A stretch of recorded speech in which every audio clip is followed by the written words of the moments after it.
বিচার মৃত্যুদণ্ড, আর সেটা হবে সবার প্রকাশ্যে। চাঁপাইনবাবগঞ্জে যত টেবিল আছে সব টেবিলকে 24 ঘন্টার মধ্যে গ্রেপ্তার করতে হবে।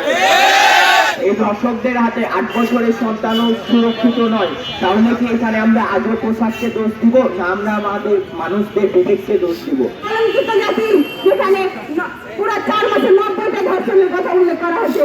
কেন হবে ধর্ষক? কেন ধর্ষণটা হবে? কেন আপনাদের কি বিবেক নাই? আপনারা কি বিবেক নিয়ে কাজ করেন না? আপনাদের ঘরে মা বোন নাই? আপনারা মা বোনকে সম্মান দিতে জানেন না? আর প্রশাসন, এটা শুধু ঘোরানো হয়। আমি বলবো ধর্ষকের একমাত্র বিচার মৃত্যুদণ্ড, আর সেটা হবে সবার প্রকাশ্যে। মৃত্যুদণ্ড দেওয়া হয়, তাহলে আমরা এই মানববন্ধন বন্ধ করবো, না হলে করবো না।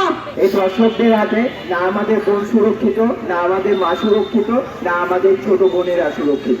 এই ধর্ষকরা, আমরা আগেই একটা কথা বলতাম যে আপনাদের পোশাক ঠিক করেন, কিন্তু এই ধর্ষকদের হাতে 8 বছরের সন্তানও সুরক্ষিত নয়, তাহলে কি এখানে আমরা আজও পোশাককে দোষ দিব, না আমরা আমাদের মানুষদের বিবেককে দোষ দিব?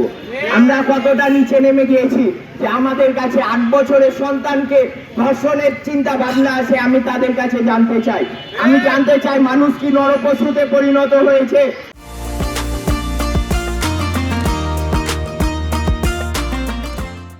আমাদের প্রশাসনকে দোষ দিব না, আমাদের প্রশাসন ঠিকই তো ধর্ষকদের গ্রেপ্তার করছে, কিন্তু আমাদের কোর্টে কি জন্য তাদের বিচার কাজে এত দেরি সম্পন্ন করা হচ্ছে?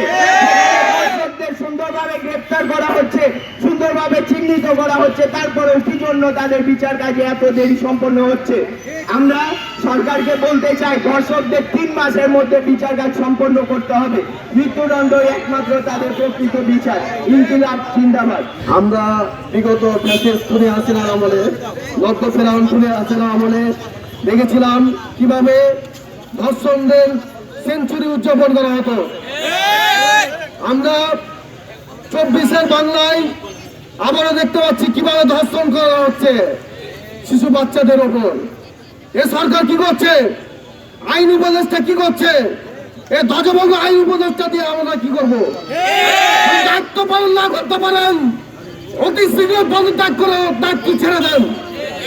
আইন উপদেষ্টাকে বলবো, চাঁপাইনবাবগঞ্জ জেলা কি টেবিল হান্টের আওতামুক্ত? চাঁপাইনবাবগঞ্জ জেলা কি টেবিল হান্টের আওতামুক্ত? আমরা জানতে চাই জেলা প্রশাসকের কাছে। আমরা হুঁশিয়ারি করে বলে দিতে চাই, চাঁপাইনবাবগঞ্জে যত টেবিল আছে সব টেবিলকে 24 ঘন্টার মধ্যে গ্রেপ্তার করতে হবে। আমরা যেভাবে এই খুনি হাসিনাকে বিতাড়িত করেছি, এভাবে যদি আপনি বিচার কার্যক্রম যদি এবার মুক্ত করে দেন, তাহলে আপনাকেও এই জজ কোর্ট থেকে বিতাড়িত করতে বাধ্য হবো। যে 2 আগস্ট আমরা দেখেছিলাম আমাদের নিরীহ বোন এবং নিরীহ ভাইদের উপর পুলিশ গুলি করেছে, লাঠিচার্জ করেছে। এখন কেন আপনাদের সেই লাঠিচার্জ আর গুলিচার্জ চলে না? আপনারা প্রশ্ন করতে চাই, আপনারা যে 5 আগস্ট আগে যে কঠোরতা দেখাচ্ছেন, এখন আপনারা এতটা নমনীয় কেন? আপনাদের আরো বলে দিতে চাই, আপনারা যদি কঠোর না হন, আপনারা যদি নমনীয় হয়ে যান, আপনারা চাকরি ছেড়ে দেন। চাঁপাইনবাবগঞ্জে কোনো ধর্ষণের যদি ঘটনা ঘটে আর প্রশাসন যদি নীরব থাকে, শুধু এই বিক্ষোভ এখানে থাকবে না, এই বিক্ষোভ মহানন্দা সেতু ব্লক করে দেওয়া হবে। এই চাঁপাইনবাবগঞ্জে প্রতিটা রাস্তা ব্লক করে দেওয়া হবে।